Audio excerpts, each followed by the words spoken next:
Shall we start? Hello. Hello everyone, and welcome to PyCon Sweden. Before we jump into the presentation, I would like to know who of you is here for the first time? Wow, I didn't expect that. Hello, that's fantastic to see.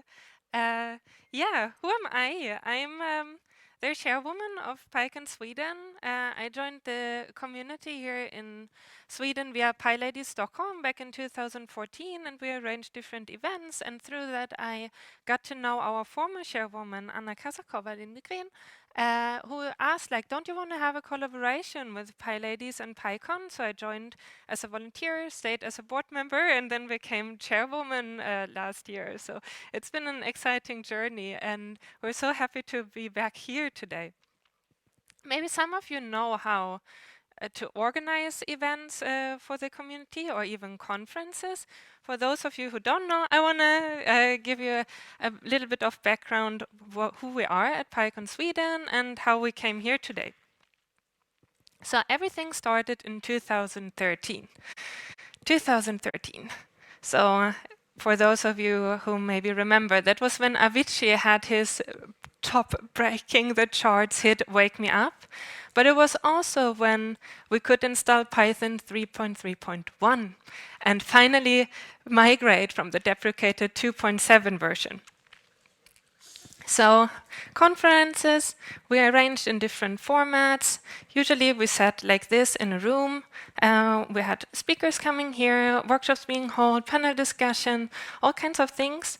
But then, the pandemic came and we had to rethink how we're actually organizing this conference.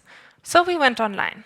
And that we've done for the last 2 years. And it was fun until, screen fatigue became a thing. So that's why we're extra happy to be back here in person again. And what does it need to arrange a conference like that? It's easy. People, people, and people. People who want to organize the conference, people who want to stand here and present, and people who see the value, that want to buy tickets and that want to sponsor us. What do we do then? So first, day after tomorrow, we will relax, we will recover, we will enjoy the Swedish winter, and when it's time in the spring, we will think about okay, when shall we have PyCon this year? We look at the calendar, decide for a date, we need to find a venue that can fit the amount of people that we want to host. And we announce that this event is happening. We try to find keynote speakers. We open the call for proposal. And then it's summer. And nothing happens.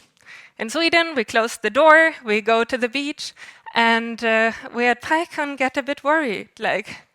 No speakers, no sponsors, no proposals. What are we doing wrong? Then in September, things pick up speed. We get a lot of great proposals for people that want to talk. And pray, okay, will we sell enough tickets to make ends meet? And we want to thank all of you who bought a ticket. You make this conference happen. And a big thanks to our sponsors. We have Svenska Kraftnät and Anoka as our gold sponsors this year.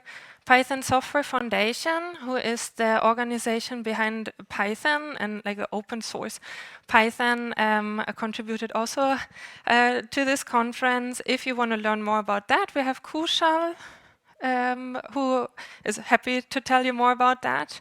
We have our patron sponsors, 46 Elks and Nexer. Sticker Mule provided us with this stickers with this logo that you can see everywhere around here.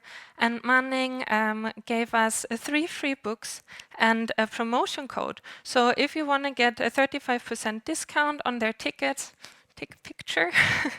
Or when you check out, use the code CTW PyCon SE 2022. And tomorrow, during the closing, we have a lottery for these 3 books that we got from Manning. So Now, it's 4 weeks before the conference. We have 100,000 things to do. We have to update our webpage. We get a bunch of emails. We have to generate invoices, receipts, spread the news on social media. We have to sync in our team. We have to sync all the speakers. And the list doesn't end. And then we go live. And that's where we are today. Finally, back. And what can you expect from the next 2 days? So we have a couple of